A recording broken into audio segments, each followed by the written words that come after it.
Welcome back to Project Grown Up.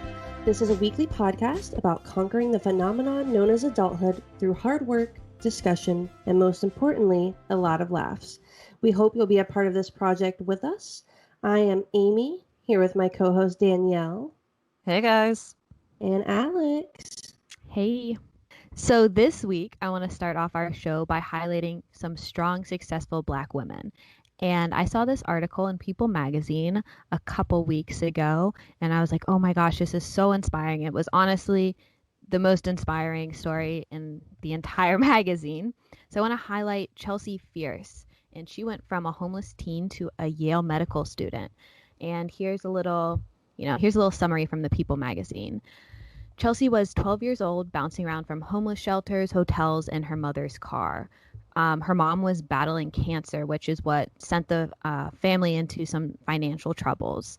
And Chelsea said, in order to get out of this, I need tools. So the tools she used were her aptitude for science and her determination. She went on to get a full undergrad scholarship at Spelman College.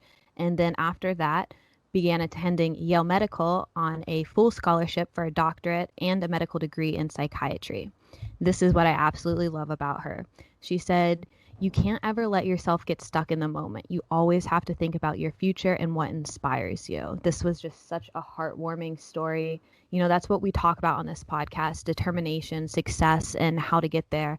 And that's exactly what Chelsea created for herself. She didn't let herself get held up in what was going on and envisioned her goal and destiny, and that's what she created. So I wanted to highlight her this week on our show. I really like that. Isn't that so heartwarming? Yeah. Man, just going to Spelman, then going to Yale, like, no big deal.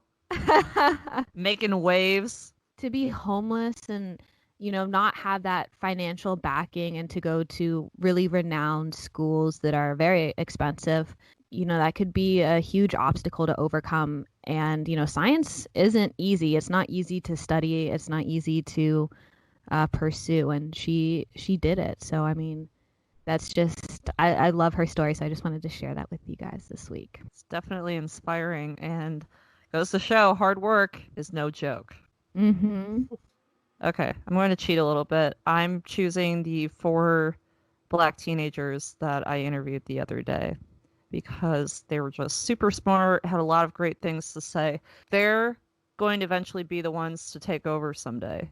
You know, they are the future generation. So it's just, I know I'm not going to give, you know, their background stories and whatnot, especially because they're minors, and I don't want to, you know, give you guys their names or anything. They were just incredible kids, and I think the future is in pretty good hands. And, you know, we need the younger generation to speak up on whatever issue it is that they want to talk about. So I was just super impressed. What were you interviewing them on? So I was actually just interviewing them on everything kind of going on in the world. It was more so to just give them a platform. Like, if you even looked at my story, I didn't even track anything in it. You know, you'd hear my voice like telling the story, but instead we made the point to just let them talk. And it's really hard because you got to cut something it's like 12 minutes into 2, but they did a really great job. And I hope that they use that to like propel themselves even more into things that they want to change. Yeah, I think it's super important that we give teenagers and young adults a voice and a platform to have that voice to be heard. I agree. And I think a lot of the time the younger generation is underestimated because we don't think they have the experience to be able to speak on such matters. But honestly, they're a lot brighter than you give them credit for. And it is important for us to listen, like open our ears and listen to everything that they're saying. Also going to kind of cheat. I'm going into the celebrity realm. One of my idols is a very, very strong, successful Black woman, Miss Shonda Rhimes. You may know her as the head writer, producer, and creator of all of my favorite shows, Grey's Anatomy, Private Practice, Scandal, Station 19, How to Get Away with Murder. And if you don't know her, what are you doing with your life? Exactly. I don't care how productive you are. There's always time to binge watch some Grey's Anatomy and Scandal. Those are my top 2. She honestly made waves in television because she had at one point 4 primetime TV channel, like TV shows back to back. So they call it TGIT, like instead of TGIF, thank goodness it's Friday, it's thank goodness it's Thursday, because she runs Thursday night. So you would watch Station 19, then you would watch Grey's Anatomy, then you would watch How to Get Away with Murder. She literally had 3 hours of primetime television every single week, and they were all huge hits. She is the highest paid showrunner in television. And that's amazing because honestly, it used to be so hard simply for Black actresses, let alone a show creator and writer, for a Black woman to create this piece of art and for it to be such a hit, such a success. And I'm sure she faced a lot of backlash in the beginning, but honestly, now no one can stand in her way. She's unstoppable. And I hope to goodness one day I have the honor of meeting her and possibly working for her. So I haven't seen a few of her shows, but I have seen, How to Get Away with Murder and some other ones. And I do like that she writes, in Black roles. And I think that that's something that is, coming about more. But I think, that's one of the changes that we need to see in television and media is we need writers to write in these roles, whether it's Black roles, Latin roles, if it's gay roles, like that needs to be on media because that's what our life is. That's what happens in the real world and they need to be represented. Also, can we just talk about the fact that how does this woman find time to do all of these shows? I look at them and I'm like, oh yes, like she's got another one, go Shonda. But at the same time, I'm like, dang, this girl must be exhausted. She's amazing. She's such an inspiration to me because, yeah, I can't imagine like writing one hit show. That's amazing. But having Writing 3 every week stresses me out most days. Okay. Yeah. How this woman can write an entire show, let alone 4. That's impressive. I want to go back to one moment and how, Alex, you said, it's important that she's writing roles for all different races, equality, like sexual orientations, etc. She's also very, very a proud woman. So, some of her main shows like Scandal, Kerry Washington is the lead actress. How to Get Away with Murder, Viola Davis is the lead actress. So this is also a story of women empowering other women. And I really love that, especially in Hollywood where, men kind of run the show like most industries. It's amazing to see a woman in charge. And I just love that. It's amazing. Women lifting up women. Love it. All right, ladies. So this week, I want to talk about fighting for fitness or figuring out fitness, whatever you want to call it. It's more of a fight on my end. So it is Fitness fighting not fitness, winning. son. Yes, fighting fitness. So just to start off, I kind of want to know personally from you two ladies where you're at in your fitness journey now. Do you consider yourself in shape? What are you trying to do? Where are you at? So I like to think that I'm in shape because I do frequently, work out or like lift weights or do, hit workouts that I find on YouTube, especially with everything going on. Most recently, because it's so nice outside, I'll be just running around the neighborhood. And sometimes I am fighting fitness in a way because it's 80 to 90 degrees outside. And I'm like, nah, I'm going to conquer this today. There's some walking. There's quite a bit of walking, but that's okay. I'm moving. I'm grooving. It's fine. I would say I'm in shape. Yes. However, we all know this to be true. You walk up a few flights of stairs and it's like, does all that work I do just not kick in when stairs are around? Like, it's just, you're done and you're like, oh. This Wow, is looks also like I never have gotten off a couch before. I don't know what's going on. This is also the girl that eats an entire pizza before the podcast, before we record the podcast. You know what? It feeds my soul, okay? Not just my body, but my soul. Life is too short to not eat enough pizza and take it too seriously. Alex, what about you? How do you feel about stairs and your fitness level? In New York, I live on a 5th floor walk up, so I am constantly going up and down the stairs. It gets easier, the more you do it. I'd say I'm like fat skinny. So like obviously I'm really skinny, but when I say I'm fat skinny, as in like I'm not really in shape. I try to work out, but honestly, because I have this stomach condition, gastroparesis, I've talked about it before, it makes me pretty sick. I'm malnourished because my body can't absorb nutrients. So a lot of times I don't have energy to work out or I'm too sick. I mean, sometimes my stomach hurts so bad I can't even bend over to pick something up off the floor, let alone get out of bed. So, I'm definitely not trying to work out when I'm not feeling good. So, how I've kind of come with that is I've adjusted my routines. I live in New York, so I do walk, an average of probably 3 miles a day. But I'm not doing intense workouts. I don't run, that kind of stuff. So I've just adjusted, my fitness routine. My yoga, used to be really into doing more high intensity yoga, and now low on energy, kind of sick a lot. I do a different type of yoga, like restorative yoga or chair yoga. So, keeping the mind healthy while I try to also, be aware of my body. What about you, Amy? I know a few weeks ago you were trying to set the goal to go on your little walks. And then injured your butt cheek, which I Yeah, hope since then has, it has recovered. So yeah, no, I think I'm out of shape, unfortunately.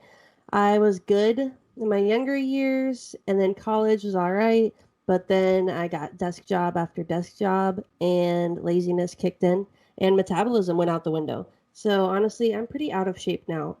I've never really had a problem with weight gain throughout like my younger years. I always weighed the same, but now I've gone up like a solid 30 pounds in the last 2 years. So fitness is something that I'm trying to get back into. I'm trying to focus more on eating healthier and getting in some form of exercise. Honestly, the walks have been helping a little bit. I'm feeling better physically, but it's not making as big of a difference as I want. So I do need to get back into it. It's just so hard to find the motivation, honestly. I'm super lazy on the inside. So I think that motivation can be the most difficult thing about getting in better shape because I mean half 90% of it is just showing up. If you don't get out of bed in the morning and don't go to the gym, then you're not gonna work out, The other 10, I would say the other 10% is actually putting in the work. And so I feel like you just kind of have to make those small baby steps, like kind of like you said in the past, Amy, like attainable goals for yourself. So, there's been times where I'm like, I wake up and I'm like, I'm not really feeling it today. But especially because I'm pretty much always at my apartment, I think, okay, well, I got to get outside and just at least move. So even if it's just a mile and maybe I don't run that entire mile, is that my best? Probably not. But at least I'm moving, at least I did something, and then, you can still walk away and be like, okay, so I didn't just sit on my butt all day.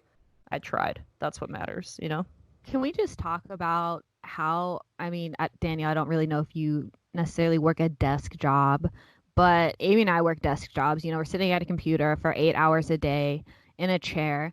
And can we just talk about how, like, the last thing you want to do after working is go move? I guess your body like wants to move kind of, but also like you just feel so exhausted that you don't want to go work out after work. Yeah, I think that's honestly, I understand that completely because every time I get done with work, I'm like, I have no motivation to move at all. I want to sit on my couch, I want to eat my entire pizza, and I want to enjoy a show with probably a glass of wine or four.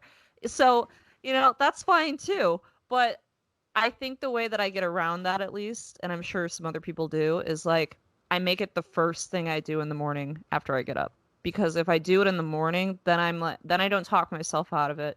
It prepares you mentally and physically for your day ahead. And then you don't have to worry about doing it later. It's like the top of your list. Yeah, less excuses. Yeah, that's what I'm trying to get on. It's a whole process because I need to become a morning person and actually get up early enough to work out before work. Right now I'm getting up like 5 minutes before work and then just moseying over from the bed to the computer. It's like a 2-foot walk. So that's as far as I'm getting. But if I don't go into work till 9:30. So honestly, if I can just get up at even 8 o'clock, go for a walk or a run and then take a shower, eat breakfast, make coffee, and then I still have time, to be on time for work. So it's definitely a goal. So I think that we're all kind of, compared to a lot of people, I would say you two are definitely in shape. I look like I'm in shape. Girl, I'm not in shape. So that's what I'm kind of asking. Do you guys consider it like, do you look at the number on the scale, what you look like in the mirror, or how you're feeling?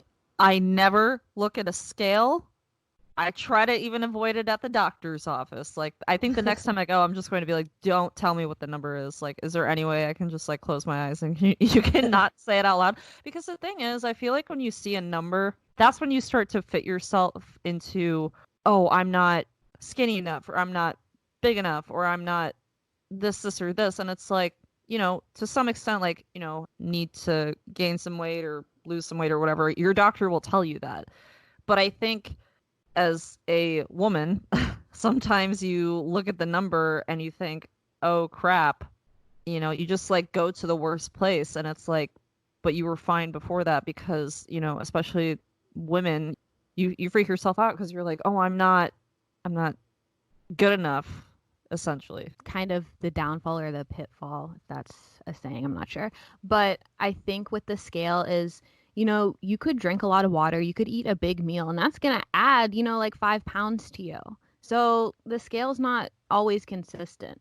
I do have to say, though, I weigh myself more frequently, though, because I have to track if I've lost weight for, my stomach stuff. I can't be too skinny because that's just not good. I mean, it's just, I am like a skeleton right now, which is not cute. And some people are like, probably like, wow, I wish I could be skinny. I wish I could lose weight like that. But it's really not that great, guys. Let me tell you, I don't feel good about myself being this small. I feel weak. I don't, women, want to have curves and stuff. Well, I've got, nothing going on because I'm so skinny. So, I mean, I have to pay attention to my weight. I need to make sure I don't lose too much weight from being sick and, my stomach issues. So I do have to monitor my weight. But I think, overall, I want to get more in shape just to feel better about myself because, you might see a number on the scale, you might look in the mirror, but at the end of the day, I feel like when you exercise more, just be active overall. It doesn't even have to be exercise, that you just feel better.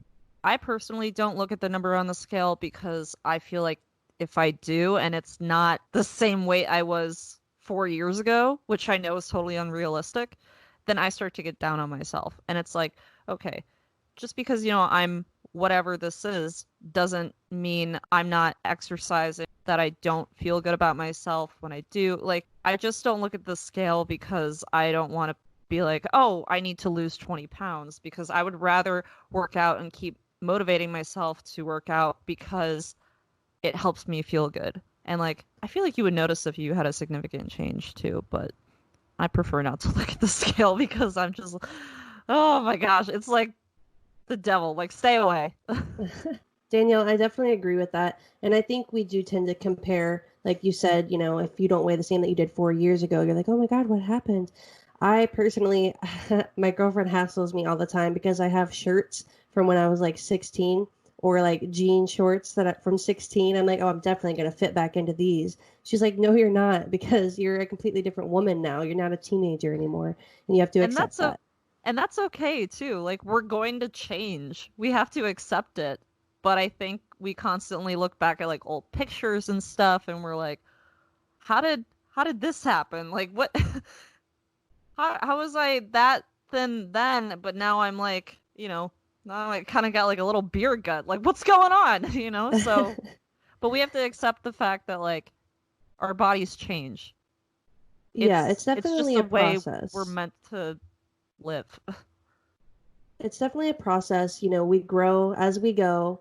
I kind of think that, though, that fitness is something that's strongly shaped by your childhood and kind of how your family views fitness. I want to know, like, was fitness a priority in your guys' household? My dad definitely works out a lot. My mom doesn't really like working out.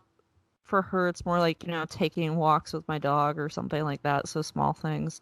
But my sister and I definitely are both fitness people. We love it. Like, we need it because fitness is so much more than a physical thing. It's totally about your mentality sometimes. It can help you de-stress. It can help you clear your mind and just I feel like sometimes working out really just helps give me the space to clear my head and, figure out how I'm going to conquer future goals, for example, and things like that. So, did you and your sister play sports as a kid and like eat healthy and stuff? So actually, my sister was actually on a swim team. I ironically cannot swim. I give her credit. I tried to do the swim team in high school. I was like, well, this will be fun because I thought, in the city pool, I was a pretty good swimmer. But then I went to the first practice, which was at like 5 a.m. before school. And the warm up was 8 laps down and 8 laps back. And halfway through the warm up, I got like 4 laps in and I was just holding on to the little floating thing and I was done. I was like, nope, that's not for me, I guess. Oh my gosh, I can't even imagine what it's like to be a swimmer because like any sport is probably tough, especially when it comes to practicing. But I know swimmers at my high school, they would have to wake up at like the crack of dawn, go to the pool at a different high school because ours didn't have a pool at the time, and then they'd have to go do it again after school. And I'm just thinking to myself, geez, that's Yeah. so much. It's no joke. All But right, Alex, what about you? Was fitness a priority in your household? Did you play sports as a kid? Eat healthy? How was it? I was always into sports growing up. Played sports all year round. I was really active as a kid. My dad, he always goes to the gym, works out.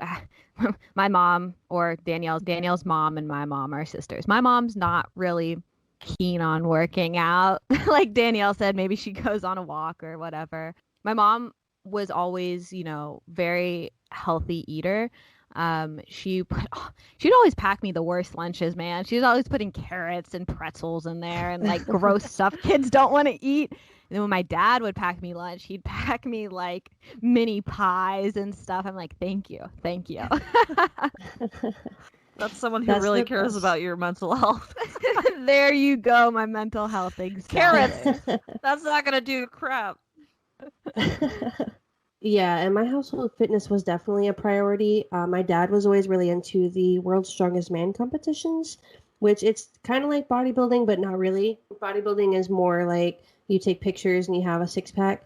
World's Strongest Man competitions are like you're lifting like 400-pound stones, you're pulling semis. It's more all about weight gain and bulk. So my dad was constantly working out. And of course, I'm daddy's little girl, so I was out there with my 2-pound weights pumping some iron, living my best life. I didn't realize though that I didn't eat healthy as a kid. I just started eating fresh fruits and vegetables when I started this relationship with my girlfriend about 2 years ago. So before that, I only ever really ate like frozen foods and like canned food. And I didn't realize that that was a problem until now I'm an adult and I'm like, oh my God, no wonder like I was so lazy because I was eating like pizza and little videos and spaghettis and meatballs all the time instead of having like a fresh salad or even like any fresh vegetables or fruits. So that really threw me for a loop. And that's something I'm working on as an adult now that I buy my own groceries. I'm like, okay, so it's not that expensive to eat the organic lifestyle. I also, I guess, in my adult life, just started eating more vegetables and salads. I guess I didn't start eating salads until I was, I don't know, halfway through college. Now, unfortunately, I can't eat salads because of my stomach, and I've got to be like everything.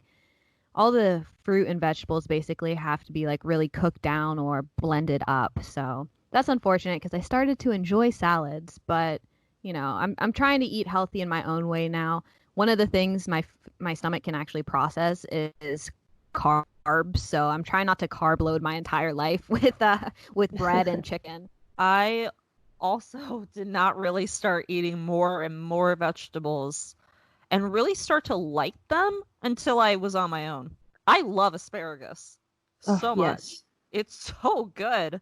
And honestly, like both my parents are really good cooks. Anytime they made dinner, it was like, a piece of meat, vegetables, and, like maybe potatoes or something. So like my parents always gave me essential food groups, but I don't know, I didn't start liking vegetables and even more fruits until I was on my own. I also love salads, so dang, now I kind of want a Caesar salad.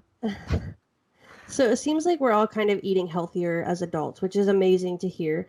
But I want to know what's your favorite cheat meal when you're being like a little bad? Obviously, Danielle, is yours the whole pizza? Is that your favorite cheat meal? I wouldn't say it's a cheat meal. I would just say it's my meal. I feel like a a cheat meal for me would be something that is just overloaded with carbs, like fettuccine alfredo or like some, like penne with a little vodka sauce on it, like stuff like that, that I'm not like too worried about. Though I can't really say I ever have a cheat meal because, like I said, I eat what I want when I want. I make it a priority to be like, okay, have I eaten anything healthy today? This is what I should or should not do then. And then I look at how I've eaten during the week, and I'm like, okay, have I really been eating healthy at all? Yes or no?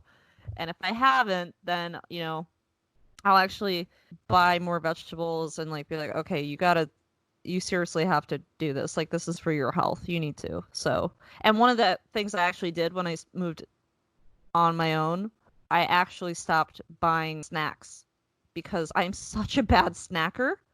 I don't buy chips, though I love chips. Like, I just don't buy it because if you don't buy it, then you may crave it, but you won't go grab it.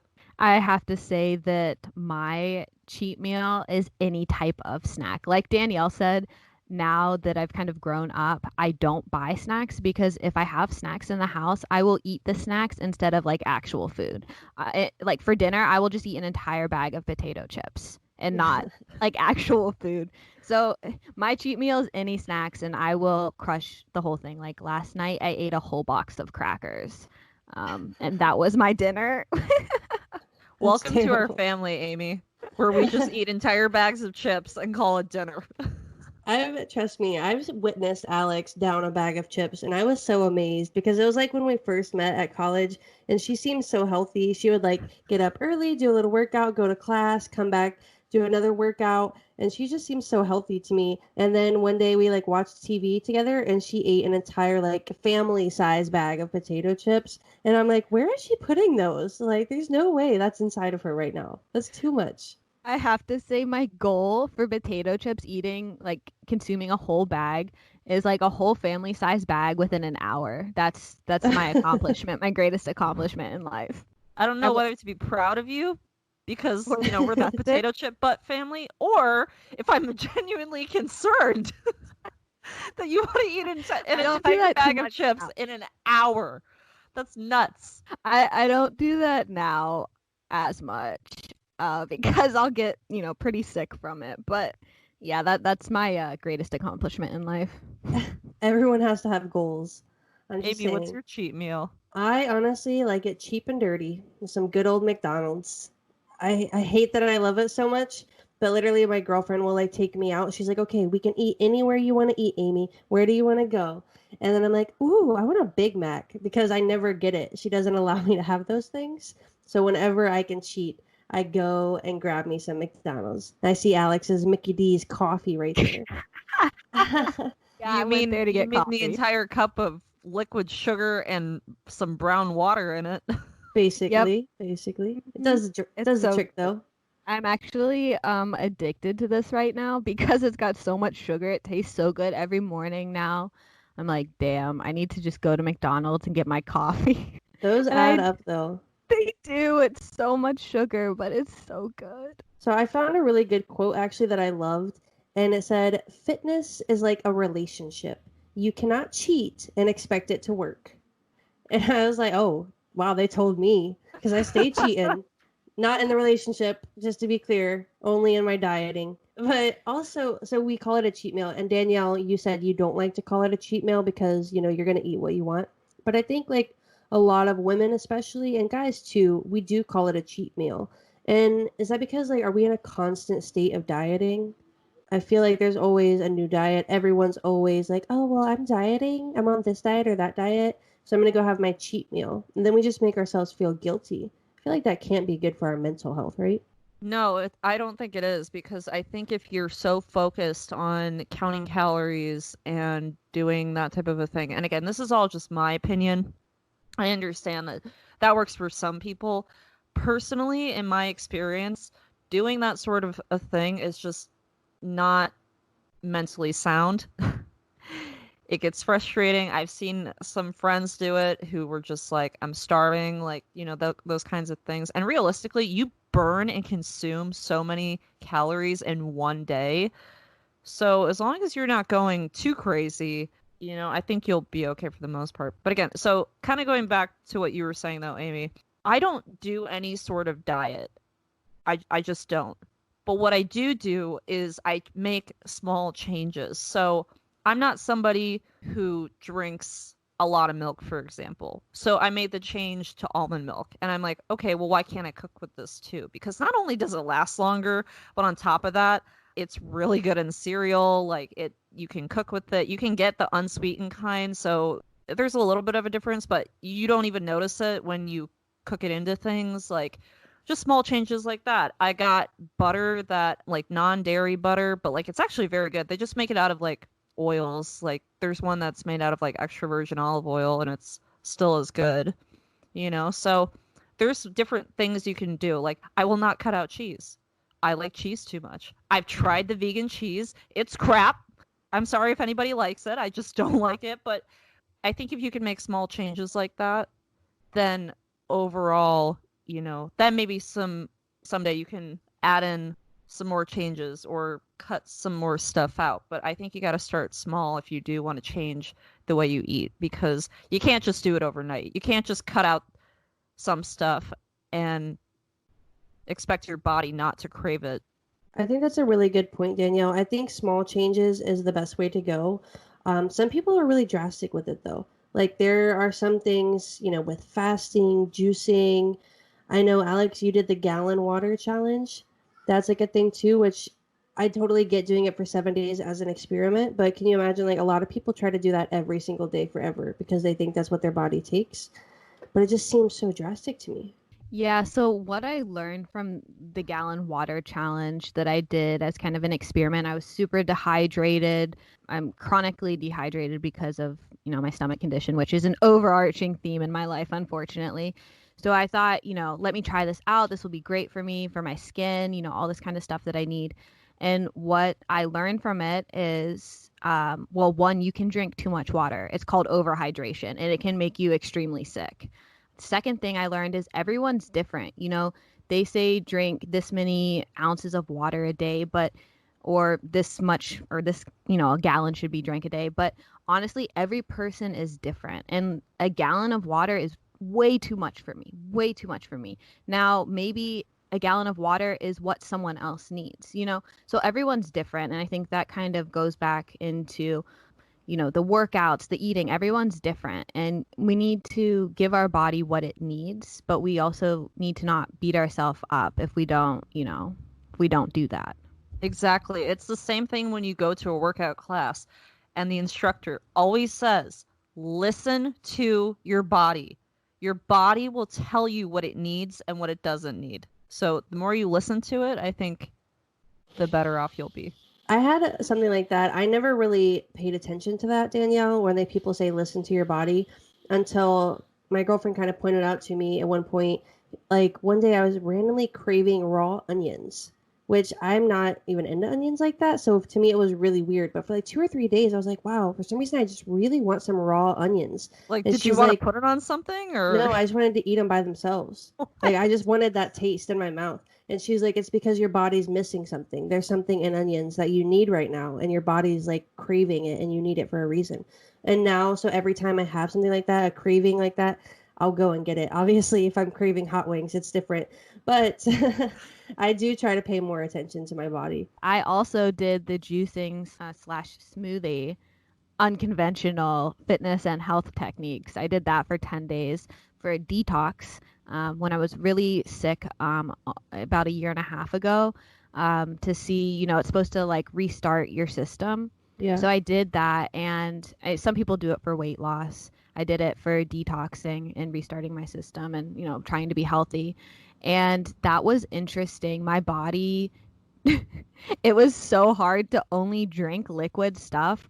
And now, I mean, because I'm sick a lot of the times when I'm really sick, I will only have to have like a liquid diet or a baby food diet, which is really hard because your body just craves like the chewing, which was crazy. Like, I don't know how people juice for extended periods of time. This little experiment I did was only 10 days, and that was hard. And I was still eating like carrots and stuff like that on the side.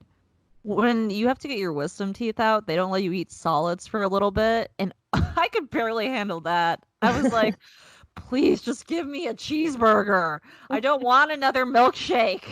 You can throw that cheeseburger in the blender, Danielle. No, ew, ew. Ew, that sounds No, I terrible. like the way it looks as a solid piece of food. The only one that I've ever done that's like, it's not really extreme, but I guess it's unconventional, is the apple cider vinegar. There's a thing where you're supposed to drink like a tablespoon of apple cider vinegar every morning, and it's supposed to, like, first off, wake you up, but then also boost your metabolism for the day and get everything running properly. It was terrible. So yeah, Because I've probably. I've seen some videos of people doing it, and they're always like, "Whoa!" You Yeah, know? I I didn't tried to realize, taste though. it once and it was disgusting. I tried and I was like, I can't. The first day I like tasted, I was like, absolutely not. I didn't realize how terrible it is for your teeth. So I was just like putting a straw in the bottle and taking a drink every morning.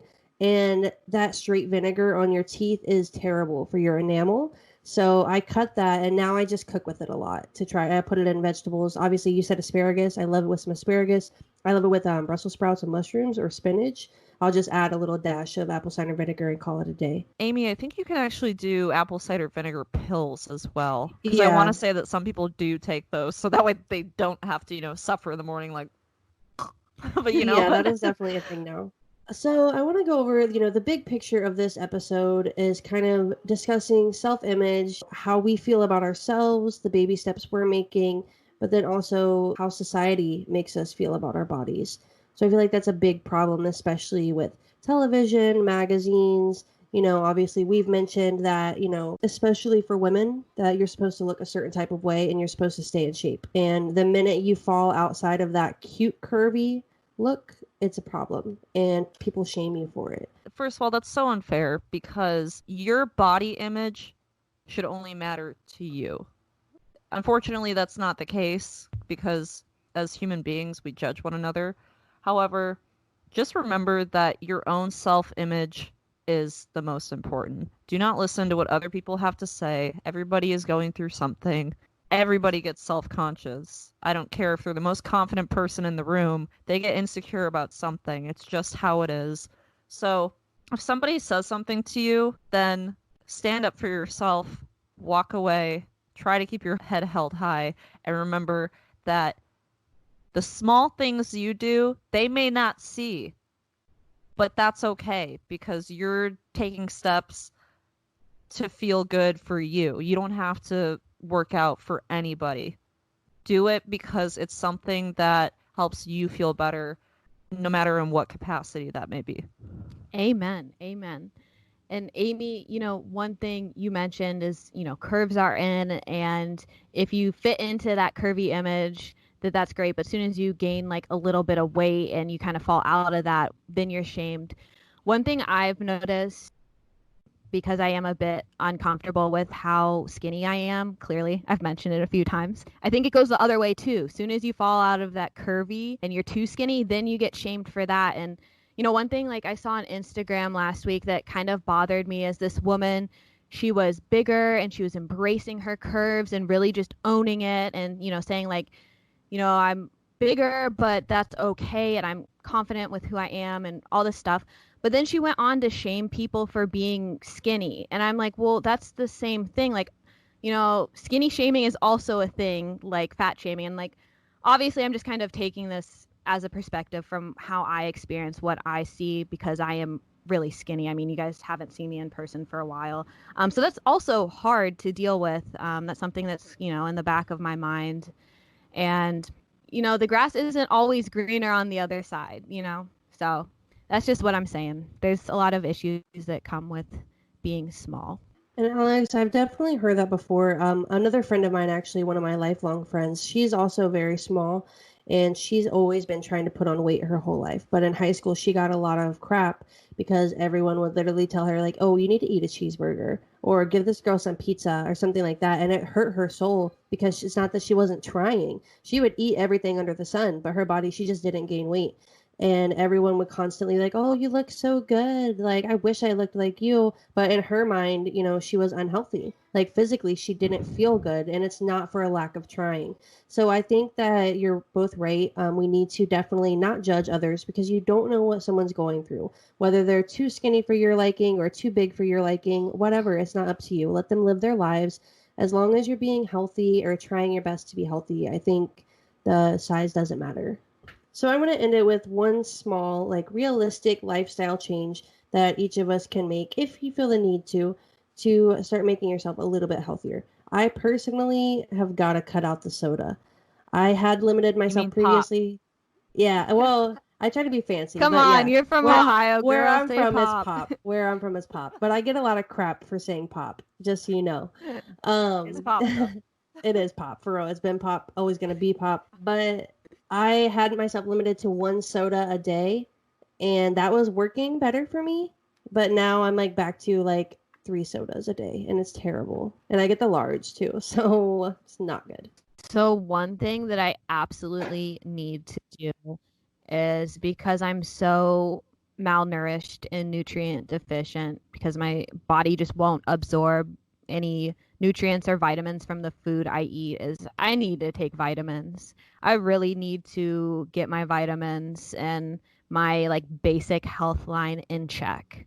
I just need to start doing that. And it's kind of a pain to take the vitamins every day, with food or whatever, but it's just something I need to do. I need to stay on top of it. I feel like that's a baseline. And once I'll do that, I'll feel better. And then I can, start working out and have more energy for that. I'll be more motivated to eat my smoothies that have the vitamins I need, stuff like that. So that's one thing I need to do. And I actually just got some vitamin B12 today that I'm going to take after this. Alex, one thing that works for me to remind me to take my vitamins, whether you're working at home or in the office, is I keep mine in my desk. So that way every day, like before I eat lunch, I go to like get my like Tupperware or whatever out of my desk drawer, and I see them there and I'm reminded to take my vitamins. So that kind of works for me, just because they're in a place that you have to see them rather than putting them in like the kitchen cabinet or something where you may not even look. It's a good reminder to have them right in your face. Yeah, that's a good idea, because I keep all my medicines and stuff in my bag, like my purse, and then, I don't want to dig through it and then I forget about it. So that's a good idea. So I like both of yours, but so mine is going to be, and I feel like I try to do this now, but incorporate more fruits and vegetables. I know we kind of talked about this earlier, but in the morning, if I notice that I'm eating, 2 pieces of toast with some eggs on top, I will go out of my way to like go eat a banana too. I don't know. I just feel like it's important to get those food groups. Our bodies need those. Otherwise, like you said, Amy, we'll start craving onions. So don't put your body through that torture, because nobody wants to eat a straight up onion. And if you do, I guess you do you, but that's an interesting choice for a snack. I think I would that's all I gotta say. Well, let's start implementing these ideas, and hopefully we'll all get a little bit healthier and a little bit happier.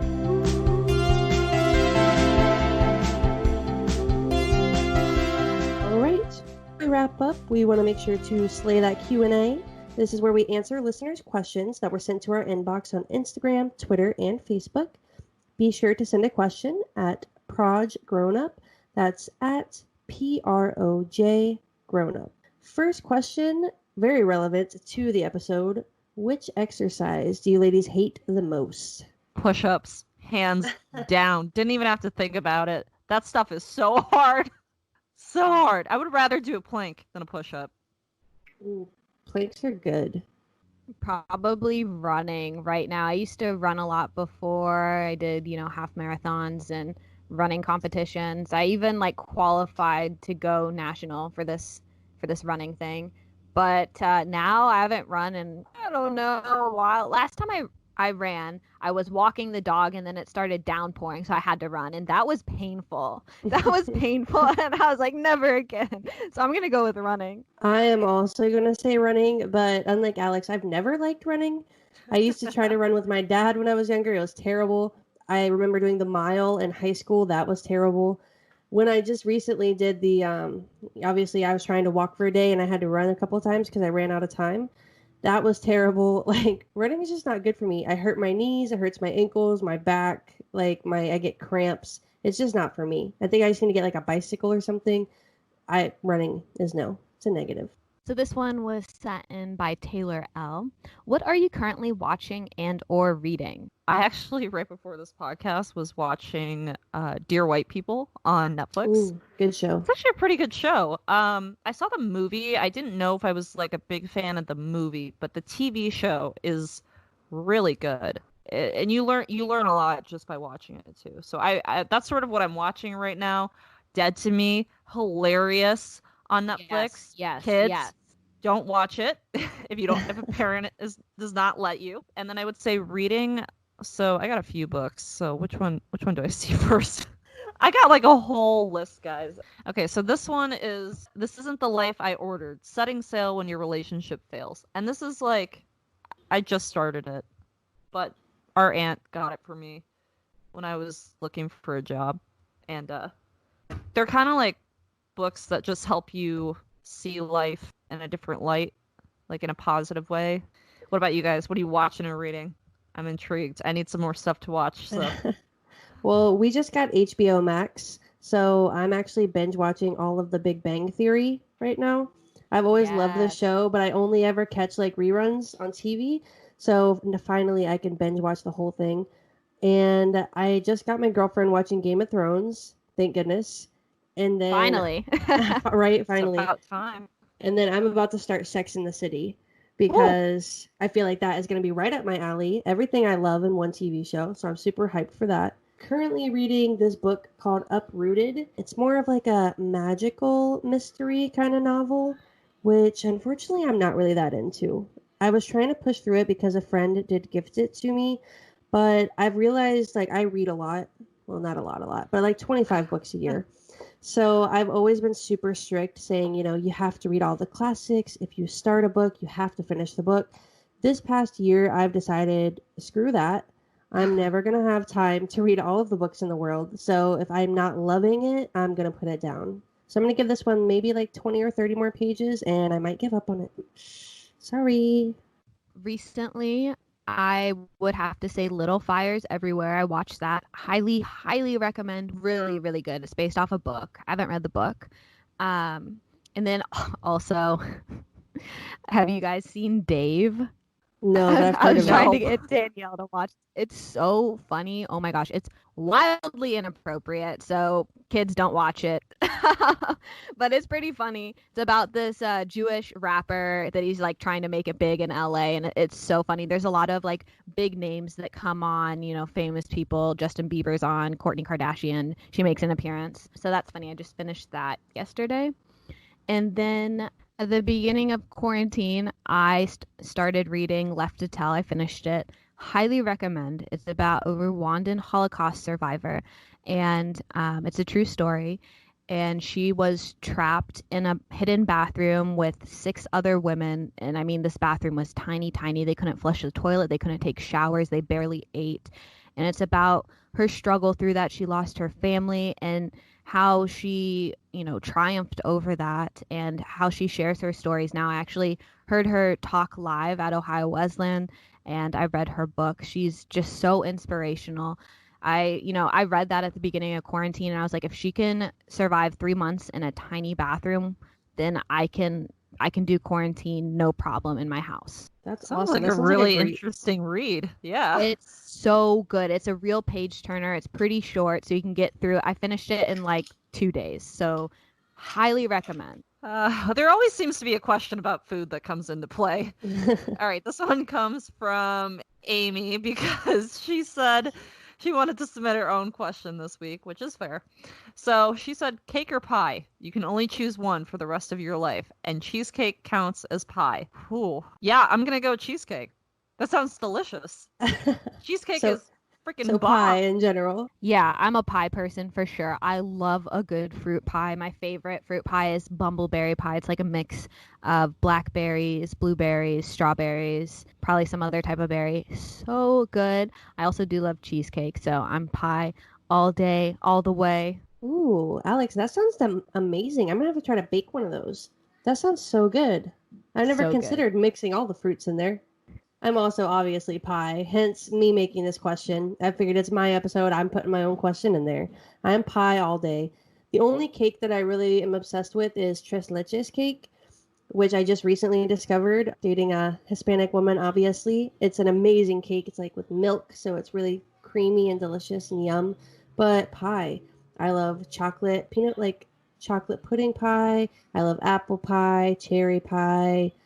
Pumpkin pie is like but cheesecake pie is my is pretty everything. good. I'd rather have an apple pie. Also, can I just make a quick argument here? Why does cheesecake count as pie when in the name cheesecake it literally says cake? Because it's a pie. It's I not don't a know. pie. It's It a has cake. a pie. it It's has got like pie a crust. Yeah. Yeah. Oh my gosh, are we really gonna have to make a poll now? I mean, I'm Yeah, just Now, saying. we is are. cheesecake cake or is it pie? You It's pie. decide. We gotta Well, ask the viewers. We'll get back to you on if it's a pie or if it's a cake. It's a cheesecake. It's a cake. Daniel, you're gonna be that person every time, aren't you? Picking the option that everyone else says no to. Somebody's got to be the devil's advocate here. We'll Oh, let it be guys, you. guys, you will love this. A conversation I had on a dating app a while ago said, and I quote, this guy goes in one of his little prompts, a hot dog is not a sandwich. And so what did I do? I messaged him to argue why it is a sandwich. At least you're dedicated. I'm fine with that. You stick to your guns.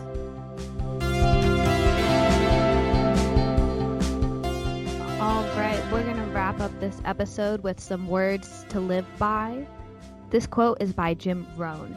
Take care of your body. It's the only place you have to live. Join us for new episodes every week. They will drop Monday, so you can start the week off right as we unravel another chapter of Project Grown Up. Hopefully, you found some keys to success in this episode. Cheers to another week of trying to be a grown up. Cheers, ladies. Cheers, y'all. Cheers.